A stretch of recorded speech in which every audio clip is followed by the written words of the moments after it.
Après 10 ans de travail euh, de la Fondation, nous voyons les choses évoluer en ce sens qu'elles se centrent sur ce qui était anecdotique et hélas négligé, qui était la personne. On parlait du malade, du patient, etc. Nous parlions de prendre en compte la parole des personnes malades dès 2002-2003. Et aujourd'hui, on voit bien que la personne avant sa maladie est un axe essentiel et en même temps assez naturel, et ça c'est réconfortant pour un certain nombre d'acteurs de terrain, voire de décideurs. Et c'est pour ça que nous, on parle avec le guide repère de l'identité retrouvée. Elle n'est jamais perdue, soyons clairs, mais elle est souvent menacée et la personne est niée dans son intégrité. Voilà, c'est le patient à nouveau qui revient. Donc cette identité, c'est une personne, certes, avec une maladie, mais une personne avec son histoire, son ancrage culturel, ses liens qui ont été préservés ou qui se sont complètement étiolés du fait de la vie ou que la maladie a mis à mal. Et c'est tout ça qu'on observe, la question de l'identité, comment on arrive à la préserver pour la retrouver en sorte de clin d'œil, et comment se mettre en place des initiatives qui préservent le respect de la personne, le pari de sa compétence et pas uniquement de la comptabilité de ses pertes. Et on le sait, la compétence et les capacités de la personne à bien des égards sont là longtemps, sans être naïfs. Et puis comment les professionnels mettent en place des projets, voilà, qui vont créer du lien autour de la personne et se centrer aussi, non pas sur ses performances cognitives, Nous, on a regardé ce qui s'était centré sur la personne et les plaisirs de la vie. Les plaisirs de la vie qu'on lui ôte bien souvent au nom d'une pseudo-approche thérapeutique, par exemple. Alors, ce qu'on a vu grâce à des projets qu'on a soutenus, on a lancé un appel à projets sur ces questions, des liens familiaux autour de la personne, mais liens familiaux étant vus passant sous l'angle de l'aidant ou les aidants familiaux, mais quelles sont les relations de la personne avec son entourage élargi? On voit que ce sont souvent le conjoint et les enfants, eux-mêmes déjà assez âgés, qui entourent la personne. Mais les autres générations de la famille sont hors du cercle familial qui entoure la personne parce qu'on a peur, par exemple, du traumatisme pour les petits-enfants, etc. On a fait un appel à projets et sont remontés des projets, des actions. Enfin, c'était des projets, c'est devenu des actions, entre autres grâce à notre soutien. Par exemple à Nancy, d'un jardin au CHU, d'un jardin art, mémoire et vie, où la préoccupation première de la gériatre qui a lancé ce projet, le docteur Jonvaux, et qui a su faire adhérer tout le monde à cette idée, ça a été de se dire, quand les gens sont à l'hôpital, il faut qu'ils puissent recevoir des visites, mais d'une manière tout à fait naturelle, tout à fait agréable, et la chambre d'hôpital n'est pas le meilleur lieu pour ça. Et donc, voilà, ils ont pensé un jardin vraiment extraordinairement bien fait autour des quatre éléments, autour d'objets, autour de sculptures, autour de fontaines, avec des tas d'espaces où on peut se retrouver, jouer, du mobilier pour les tout petits, ce qui fait qu'on peut venir avec des gamins. Et l'équipe a fait une petite brochure destinée aux petits lors d'une admission en soins de réhabilitation, en SSR, une brochure disant « As-tu visité le jardin de l'hôpital ?» Et donc ça, donné aux parents ou aux grands-parents, leur montre qu'on peut amener un tout petit, puis il va passer un bon après-midi, somme toute, il va voir des vieux, mais il va pouvoir jouer, revoir sa mamie, lui sauter sur les genoux, puis aller arroser les plantes, être avec les bénévoles, croiser d'autres familles, croiser d'autres enfants ou d'autres ados. Et ça fonctionne vraiment très bien. L'autre idée, c'était aussi de se dire, offrons-leur des ateliers à ces visiteurs lorsqu'ils viennent voir leur personne hospitalisée, pour qu'ils passent de bons moments ensemble. Et du coup, et c'est aussi quand la personne est à l'hôpital, elle reçoit un petit paquet de gâteaux, un bouquet de fleurs, mais elle n'a rien à offrir. Si on fait un atelier confiture, là en l'occurrence à Nancy c'est confiture de Mirabelle, et l'idée était que les gens repartent avec un pot de confiture. Voilà, je repars moi aussi avec quelque chose que mamie m'a donné, et pourtant mamie a des troubles cognitifs, mamie a la maladie d'Alzheimer ou une démence à corps de Lévy, voilà.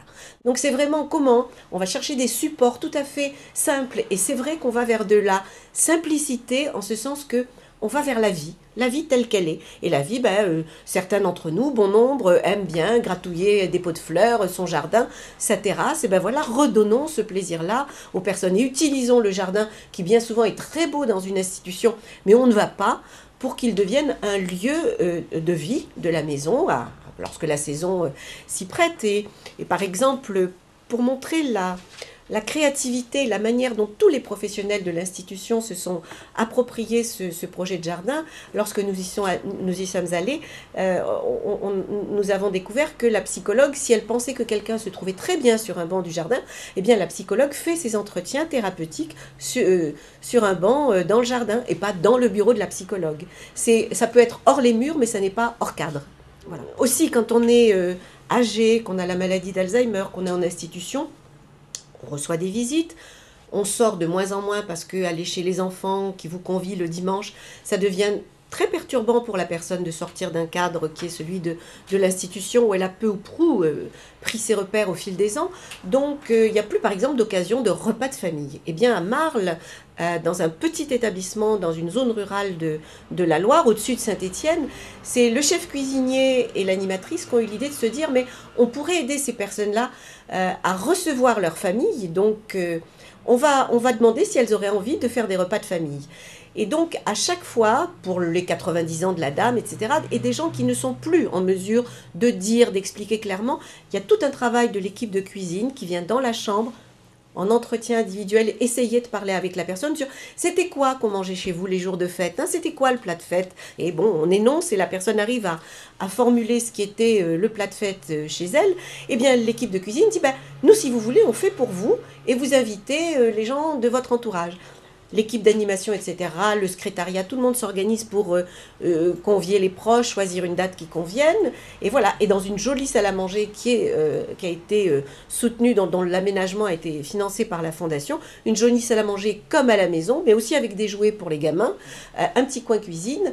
La dame, dès le matin, est bien prête, on a fait la mise en pli, elle est vraiment habillée pour son jour de réception, pour être l'hôtesse dans sa maison de retraite, de quelques membres de sa famille, et on a vu de très jolies photos. Puis, et le cuisinier a préparé dès le matin, elle est descendue à la cuisine pour suivre les préparatifs de son repas que prépare l'équipe de cuisine. Et le moment du repas venu, ce repas est partagé. Le cuisinier et l'équipe de cuisine dit, nous on est là, on est très en retrait, on est juste là pour réchauffer, on les laisse, on est vraiment, c'est leur repas et on s'éclipse. Et voilà, un repas de famille se déroule et la personne trône en quelque sorte au milieu des siens, ce qu'elle a très peu l'occasion de faire, et on a pu lire sur le livre d'or quand on est allé voir le commentaire d'un fils qui a dit merci pour ce moment, pour cette intimité que vous nous avez permis, et merci à toi maman. Voilà, elle n'avait pas fait le repas, mais elle avait été vraiment considérée comme celle qui recevait les siens à la maison de retraite. Et c'est une toute petite maison de retraite assez modeste. À Toulouse, la maison de la Cadène a un magnifique parc. Elle a été reconstruite au sein d'un très très beau parc, alors immense, que les gens ne pourraient pas parcourir tout seuls en fauteuil roulant, etc.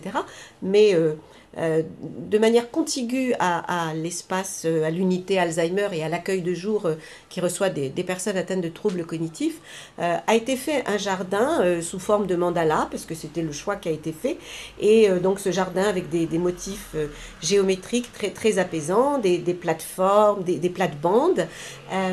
L'équipe a eu l'idée de mettre des grands bacs à jardin, genre 1 mètre, à hauteur d'homme, et de proposer, donc il y en a une douzaine, de proposer aux familles de l'unité Alzheimer d'adopter chacune, de s'approprier un bac en disant pour vous, votre papa ou votre maman, voilà, c'est le bac de la famille Dupont, vous en faites ce que vous voulez avec votre parent.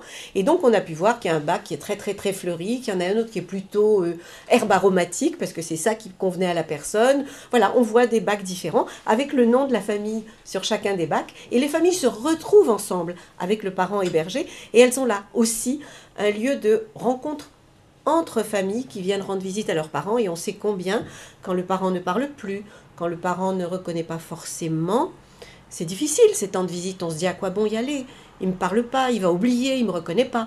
Tandis que là, on se tient par le bras, comme on les a vus quand on était présent. Et puis la dame sait très bien, elle sait très bien que c'est son bac, parce qu'elle reconnaît le thym, le romarin, le petit arbuste de laurier qui commence à pousser, etc. Et voilà, et il y a un dialogue qui s'instaure entre les personnes, entre les familles, des échanges, et du coup les relations familiales sont beaucoup plus sereines et agréables lors des visites. Donc voilà, c'est ça aussi qu'on voit, c'est somme toute assez naturel, mais c'est se centrer sur la personne, ce qui peut être essentiel pour elle et qui passe au second plan du fait de la maladie, de la vie en institution, certes des déficits, mais ce qui reste, c'est ces liens très forts et cette émotion. Et donc on va faire le pari de ça et on va venir en étayage de ces actions. Dans notre travail avec les équipes, elles s'adressent au pôle initiative locale de la Fondation pour avoir une subvention pour monter un projet. En l'occurrence, dans le cas des relations familiales dont nous venons de parler, il y a eu un appel à projet, des gens ont répondu, ils ont postulé de toute la France. Nous avons sélectionné les projets par rapport aux critères que nous avions établis précédemment, c'était qu'ils soient vraiment tournés, non pas pour faire venir des petits-enfants de l'école dans la maison de retraite, ce qui est intéressant, mais là c'était les relations avec les petits-enfants de l'entourage des résidents. Donc on a sélectionné des projets, et Nancy, Toulouse, Marle font partie des gens qui ont été retenus.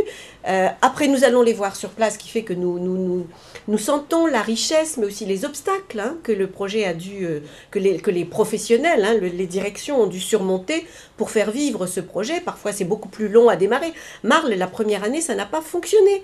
Il a fallu 1 an, et on leur a dit, ne vous découragez pas, ça n'est pas un échec, les familles vont... Et maintenant, ça y est, c'est parti. Donc, il y a tout ça. Et c'est vrai que notre mission, nous, c'est de parler avec eux sur ce qu'ils ont fait, mais en même temps de leur dire, mais ce que vous faites là est très intéressant, parce qu'il y a quelque chose à Strasbourg qui ressemble à ce que vous faites, vous devriez les contacter. Donc on fait un peu de la mise en réseau tout à fait modeste et tout à fait informelle. Et puis nos publications, d'abord sur Internet, on publie la liste des sites qu'on a soutenus, donc les gens voient bien que autour de soutenir les familles, il y a un certain nombre ils peuvent s'adresser au site dont nous parlons. Et puis il y a les publications où là nous racontons en détail, mieux que ce que je ne peux le faire ici, nous racontons ces projets pour dire aux gens, vous avez une idée, ben regardez, là-bas ils ont fait comme ça, mais voilà, sur le terrain des jardins, entre Nancy et Toulouse, c'est pas du tout la même approche, et pourtant c'est un résultat tout aussi intéressant, tout aussi riche. Donc voilà, il y a cette mise en réseau informelle, et pour nous, c'est vraiment essentiel, cette valorisation de l'action du terrain un peu partout sur le territoire, et puis hors de France, pour justement donner des idées ou conforter des gens qui avaient cette idée et qui n'avaient pas reçu un écho favorable, par exemple, sur le terrain de leurs autorités locales, et qui se disent, mais tout compte fait, c'est pas du tout stupide ce que j'ai pensé, la preuve, là-bas, ils ont eu l'autorisation de le faire, ou là, ça marche très bien. Donc, je vais redemander à ma direction, donc je vais redemander au conseil général ou à la municipalité. Cet élément de circulation de l'information, de diffusion et de mise en réseau formelle et informelle est très importante. Les projets que j'évoque et les projets que nous soutenons, il faut être lucide, ils ne représentent pas le courant dominant des pratiques gérontologiques et gériatriques en France. Pourquoi? Ils représentent pour nous des démarches originales, pertinentes et intéressantes, parce que précisément, elles vont à l'essentiel, à la personne, à la qualité, mais la qualité réelle de sa vie, à la qualité de ses liens avec autrui, à la recherche de ses émotions et au droit à l'existence et à l'expression de ses émotions. Et ça n'est pas aussi naturel que ça. Et c'est vrai qu'on est là plutôt à contre-courant, encore des pratiques existantes aujourd'hui en France. Pourquoi? Parce que, d'abord, la vieillesse et de surcroît la maladie d'Alzheimer sont encore largement vues sous le seul angle d'une approche médicale et biomédicale. Donc forcément, on est sous l'angle de la maladie, des déficits que l'on va mesurer, des traitements plus ou moins réussis, pour l'instant c'est plus ou moins que l'on va prescrire, et des techniques de réhabilitation, de réadaptation qu'on va tenter pour stimuler, etc. Bon. Et on a dû passer par tout ça avec cette expertise extérieure, cet habillage scientifique, médical, etc. Et du coup, on a fait des lieux qui sont plus proches de l'hôpital que des lieux de vie. Donc il y a eu ce mouvement de lieux qui étaient hospitaliers au sens de hôpital, mais pas au sens de l'hospitalité. Et là, on revient avec des pratiques de ce type-là. Alors on a fait des tas de réunions pour dire quelle place pour les familles dans les institutions, et c'est vrai, parce que les familles, elles n'ont pas leur place, elles gênent le personnel, on leur fait comprendre que si elles posent trop de questions, elles sont embarrassantes, et les équipes sont tellement en difficulté qu'elles ne sont pas préparées à accueillir une remarque de famille plus ou moins à droite, etc. Et donc, alors qu'avec des activités et des actions aussi simples, mais aussi riches que celles centrées par exemple sur les familles, un jardin, un repas de famille et tout, la famille trouve sa place de manière tout à fait naturelle. Et pour l'équipe, c'est évident. Mais c'est une sacrée démarche de se dire on va se centrer sur les 90 ans de madame, l'aider à organiser son repas de sa famille avec les siens, penser à la place des tout-petits pendant ce déjeuner, etc. Et donc voilà, on a fait un mouvement, on est parti de la grande expertise médicale portée et de ce gros regard. Ça ne veut pas dire qu'on a évacué et qu'on doive évacuer le regard médical, mais ça veut dire que à côté de l'approche médicale, doit exister une approche tout à fait humaine, psychosociale, anthropologique, mais tout simplement, je dirais, humaine. Ne lui donnons pas un autre habillage scientifique, une approche humaine. Et c'est ça que nous, on a voulu valoriser avec ce guide, c'est la personne avant tout. Et comment des équipes, dans leur grande expertise, c'est pas du tout de l'amateurisme, dans leur grand professionnalisme, elles vont à la recherche de ça. Dans ces lieux où je dirais, il fait bon vivre, et il fait bon venir rendre visite à son parent âgé, atteint de problèmes de la mémoire à des degrés plus ou moins sévères et plutôt plus sévères. Eh bien, les familles qui ont la chance de se trouver dans ces structures-là, d'être les familles de ces résidents, on les sent, et elles le disent quand on les rencontre. Par exemple, pour la première fois, quand nous sommes allés à Toulouse, les familles, le directeur a informé le Conseil de la vie sociale que la Fondation Médéric Alzheimer, qui avait soutenu ces bacs de jardinage, etc., allait venir, et les gens disaient « Ah, mais on veut être là ». Donc le directeur nous a dit le matin « Bon, ben, les familles vont être là, hein, elles avaient envie d'être là, elles seront là ». On a trouvé ça très bien. Elles ont participé avec nous à la réunion. Et donc, comme nous sommes arrivés dans la salle de réunion avec le directeur qui nous a présenté, un monsieur s'est levé, et le conjoint d'une dame, d'une résidente, et a dit « Bienvenue chez nous ». Ben, moi, je me dis que là, si j'étais le directeur, je serais dans l'extase totale. Voilà, les familles ont trouvé une place tout à fait naturellement, se sentent soutenues, ont créé des liens entre elles, sont à l'aise quand elles viennent voir leurs parents, même si elles voient leurs parents décliner d'une manière très triste, mais bon, elles arrivent à cheminer ensemble et à se sentir soutenues. Et ça, c'est essentiel. Et oui, on le sent dans beaucoup de projets que les familles ont une reconnaissance immédiate et une satisfaction. Dans un autre projet où on a soutenu un travail qui s'appelle « Histoire de ma vie au Creusot », où il s'agissait de... Le personnel dit dans les chambres, il y a des tas de photos dans les chambres de nos résidents, mais pour ceux qui ont la maladie d'Alzheimer ou une maladie de ce type-là, on ne peut pas parler avec eux parce qu'on ne sait pas qui est sur la photo, si c'est un fils vivant, un fils décédé il y a longtemps et on va déclencher, on ne sait pas. Et donc là, l'idée a été de réunir des personnes de l'unité Alzheimer avec un membre de leur famille, un proche qui leur rend visite, un conjoint, un enfant, et de faire un travail à plusieurs familles autour des souvenirs de famille. Et l'équipe a dit apportez des photos, apportez des objets qui ont compté pour votre père, pour votre mère, pour votre femme. Et ce travail a donné lieu à beaucoup d'échanges. C'est un atelier qui s'est prolongé. Et l'objectif était qu'à la sortie, pour chaque personne, on aboutisse à un tableau, une œuvre graphique avec des photos, des collages, etc., qui soit l'expression de sa vie. Ça s'appelle l'histoire de ma vie. Et que cette production soit posée dans la chambre de la personne avec une explication aux membres du personnel en leur disant, ben là, vous voyez, son chien, c'est important, mais c'est vraiment son dernier chien, elle a été très triste, voilà, et il s'appelait, etc. Bon, voilà, le petit enfant, le baptême du petit-fils. Eh bien, c'est incroyable, quand on a eu une réunion avec les familles lors de notre visite, elles ont dit, on se sent enfin reconnu.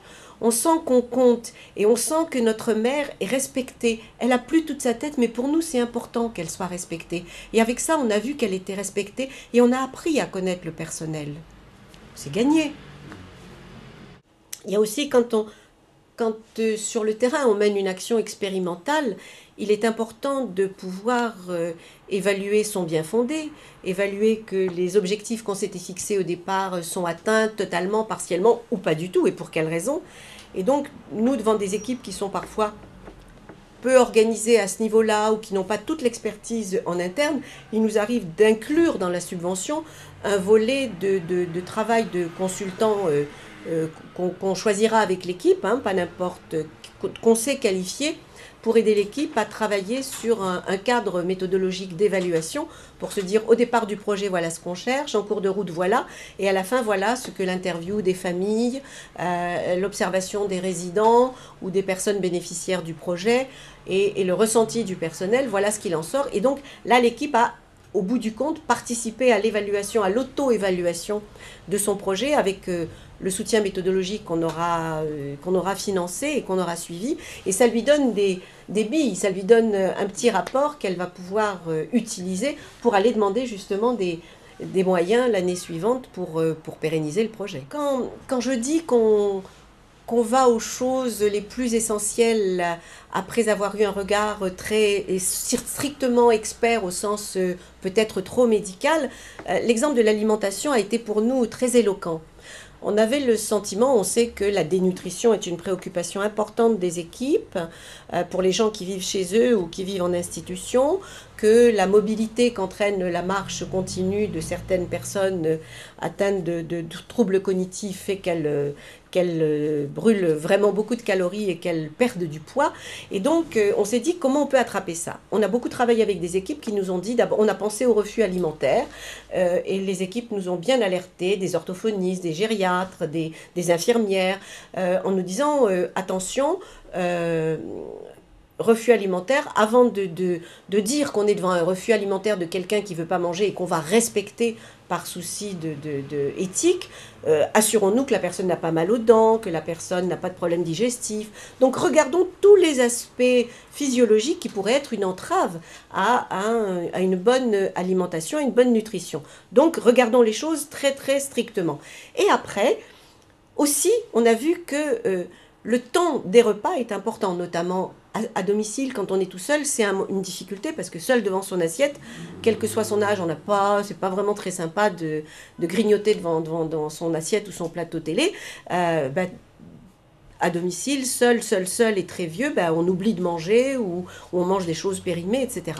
Donc là, l'idée était de se dire comment faire en sorte que ces moments de repas, qui ont une place importante dans la vie et dans notre vie, nous les Français, que ces moments de repas soient et demeurent des moments de convivialité et des moments de plaisir. Donc on a fait un peu le pari, beaucoup, de réunir des gens autour du thème de l'alimentation au plaisir de la table, dans le cadre de personnes atteintes de maladie d'Alzheimer. Et les équipes nous ont donné, et nous avons suivi, et nous avons financé de très jolis projets, mais elles nous ont donné des choses d'un bon sens, du bon sens, mais c'est bien sûr, c'est créer un cadre qui fasse que le repas se déroule dans une atmosphère de quiétude, de sérénité, pas des bruits de vaisselle ou du personnel qui s'interpelle d'un bout à l'autre avec des chariots hyper bruyants, ce qui fait que déjà vous n'êtes pas bien dans votre tête et tout ça, ça vous énerve, donc vous allez vous lever, vous mettre à crier, on va dire « Ah, c'est un symptôme de la maladie d'Alzheimer ». Non, pas du tout. C'est la réponse à un environnement qui est complètement pas adapté. Donc c'est nous qui créons. Alors voilà, repensons le cadre, la vaisselle pour que les gens qui ont des troubles sensoriels puissent bien repérer le bord de l'assiette par rapport à la nourriture. Repérons tout ça, le cadre de jolies nappes, de la jolie vaisselle. Plus c'est joli, plus les gens font attention. Même avec la maladie d'Alzheimer, ils font très bien la différence entre une vilaine vaisselle, etc. Bon, voilà, donc ce cadre, la manière de s'adresser aux personnes pour les inviter à choisir tel ou tel mets ou leur présenter tel ou tel aliment. C'est par exemple à Dijon, à la MAPAD Les Roches d'Orgères, elle dit nous, il n'y a pas de chariot qui circule, il y a le cuistot qui est là au moment du repas. Au centre dans un point central de la grande salle à manger. Donc les résidents voient leur cuisinier qui est là en habit de cuisinier et c'est lui qui sert à l'assiette, chaque résident. Et lui, il est là. Et il dit, mais moi, je vois tout de suite quand les gens n'ont pas aimé ce que j'ai fait. Je le vois tout de suite. Et eux ont le plaisir de voir celui qui a fait. Ce qui fait qu'ils ne se privent pas de faire un commentaire, c'était pas bon, c'était trop salé, la viande était comme ci, etc. Donc, il y a ce cadre et il y a les attitudes du personnel qui permettent d'avoir un repas serein, agréable, etc. Et après, c'est aussi comment ce temps du repas qui est essentiel, qu'est-ce qu'on va manger, les gens sont devant les salles à manger à 11 heures en train de piétiner, de s'engueuler, donc c'est aussi faire que ce temps du repas, ils prennent place dans la journée, qu'on emmène des gens faire les courses. Alors on ne va pas emmener 100 résidents faire les courses tous les jours, c'est bien évident, mais que par petits groupes on puisse le jour du marché aller le jeudi et le samedi avec les uns ou les autres, aller au marché faire les courses avec quelques-uns, c'est revoir les produits de saison, très bon exercice d'orientation, c'est sentir les bonnes odeurs des fruits et des légumes de saison, c'est revenir avoir le plaisir de déballer les achats, pour certains de préparer un repas ensemble en petits groupes ce jour-là, ou simplement une salade de fruits, ou que sais-je, un hors-d'œuvre. Voilà, c'est à nouveau retrouver les plaisirs simples de préparer des repas ensemble. Et puis il y a ceux qui peuvent faire, me direz-vous, et ceux qui ne peuvent pas faire. Eh bien, ils vont regarder. Et c'est drôlement agréable de voir les autres et même de se permettre, même si on ne fait rien, de dire ah oui, non, mais là, tu mets trop de sel, là, il faut plus de crème. Et voilà. Donc ça, c'est vraiment intéressant. Et on a soutenu un projet en Irlande, à Belfast, dans le cadre d'un appel à projet européen qu'on a fait. Où c'est précisément ça, ce sont des petites unités et où les équipes ont mis vraiment l'alimentation, le plaisir de la table au cœur de leur pratique notamment. Et donc voilà, on va chez les commerçants et ils disaient mais les commerçants on les a prévenus, donc du coup ils sont très, très accueillants, très tolérants si les personnes restent 10 minutes en choisissant un jus de pamplemousse ou un jus de pomme et en ne sachant pas. Voilà, tout le monde est très respectueux et les personnes vont pouvoir faire quelques courses, déballer les courses, préparer le repas, mettre de jolies nappes certains jours et tout de suite donner une atmosphère fort agréable des temps de repas. Et ça, c'est important. Et du coup, on passe de cette préoccupation d'une bonne nutrition, et c'est important parce que quelqu'un de dénutri va pas aller bien et va décliner, mais une nutrition qui va passer par les plaisirs de la table. Et puis, ceux qui ne mangent pas assis, c'est le cuisinier de l'établissement de Toulouse dont nous parlions pour les jardins, que nous avons interrogé, qui disait, moi, j'ai plusieurs menus par jour. J'ai les menus pour les diabétiques, j'ai les menus type pour tout le monde, j'ai les menus, enfin, régime, et en disant, on en fait très très peu avec la diététicienne. J'ai même les menus fin de vie, c'est-à-dire que quelqu'un en toute fin de vie qui a envie de manger 3 œufs au plat et de la saucisse, c'est ça qu'il aura. On se fiche de son régime, c'est le menu plaisir. Et il y a les menus à grignoter à la main. Et à grignoter à n'importe quelle heure du jour et de la nuit. Parce que c'est ça, la nuit. Les gens peuvent se lever, chercher, on dit ah, ils se lèvent, ils ne dorment pas, la maladie d'Alzheimer. Oui, dans certains cas. Mais aussi, c'est tout simplement qu'ils ont mangé à 6 heures de l'après-midi. Donc, à 4 heures du matin, ils ont carrément faim. Vous, quand vous avez faim dans la nuit, vous vous levez, vous allez vers votre frigo, vous prenez un yaourt ou un carré de chocolat, et puis vous vous recouchez. Eux n'ont pas la possibilité de le faire. Donc il faut qu'ils aient le loisir de trouver à proximité des aliments facilement consommables, des petites collations qui vont leur permettre de caler cette petite faim, et puis d'aller se recoucher. Donc les cuisiniers ont aussi un rôle très important. Et puis la tendance qui émerge aussi dans les établissements, on a beaucoup quand les gens ne peuvent plus mastiquer, ne peuvent plus... on a des repas mixés ou qu'on dit pudiquement en texture modifiée, mais qui parfois ont des apparences absolument pas appétissantes et certaines équipes pensent que c'est extrêmement compliqué de faire une présentation appétissante, agréable, de texture modifiée. Bon, les cuisiniers qui le font vous disent pas du tout, c'est très facile de faire des choses jolies, qui aient du goût et qui donnent envie à manger, mais parfois avec les textures modifiées, c'est que les gens mettent les mains dans la purée, mettent les mains dans la... Bon, donc ça donne pas une image très digne, d'autant plus qu'on va leur coller de grands bavoirs pour éviter qu'il y ait... Donc là, le respect de l'image de la personne en prend un coup. Alors, le manger-main existe depuis fort longtemps et beaucoup d'équipes l'ont mis en place de manière empirique ou de manière plus élaborée. Il a fallu convaincre les cuisiniers. Là, je pense à Châtres, dans le Cher, dans une maison de retraite publique, où on a soutenu on a primé une réalisation de salle à manger, manger-main, et où on dit, il a fallu convaincre le cuisinier qui s'est dit, mais de quoi se mêle la psychologue qui vient me parler de manger-main parce qu'elle en avait entendu parler dans une conférence. Donc chacun son job. Non, finalement, il a écouté, et puis on s'est préoccupé. Le conseil d'administration n'était pas du tout favorable. Il a fallu faire manger un repas de conseil d'administration sous forme de manger-main aux administrateurs pour qu'ils voient que c'était absolument délicieux, très joliment présenté, et que du coup, effectivement, chacun, celui qui ne savait pas se servir de la fourchette et du couteau, pouvait tout à fait manger ses portions de quiche proprement, avec plaisir. Et dans cette équipe à Châtres, dans la petite salle à manger du manger-main, où les gens ne restent pas à demeure, l'équipe voit quand ils peuvent repasser de l'autre côté pour ne pas être rejetés par les autres, mais les couverts sont toujours mis en disant c'est du manger-main, mais la personne peut à un moment donné prendre sa fourchette et du coup c'est là qu'on va sentir que c'est reparti et peut-être elle va pouvoir aller déjeuner avec les autres. Donc des choses assez simples et qui redonnent goût à la vie, c'est le cas de le dire.